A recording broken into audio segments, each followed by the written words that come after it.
There's an interesting question. If I'm sick and they want to figure out whether I have a bacterial or viral infection, they might do a virus culture. I'm wondering why the results is negative if the culture matter is the cytopathic effect. It's a good question, and the reason for that is because if you look at the methods they use, so the question is, why would a culture ever be negative? It turns out the culture isn't negative, but the PCR evaluation of the culture is negative. So the cultures break down, assuming they do the proper culturing technique.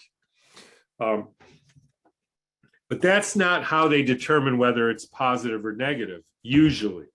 Usually they do it with either a PCR or an antibody. And so if you have one type of illness, you'll have certain antigens, certain breakdown proteins in your snot versus a different type of illness. So when you culture it, those proteins and toxins come out in the culture, and they will create different antibody binding or different PCR tests. And that's what they're saying is negative or positive, not that you don't get a cytopathic effect.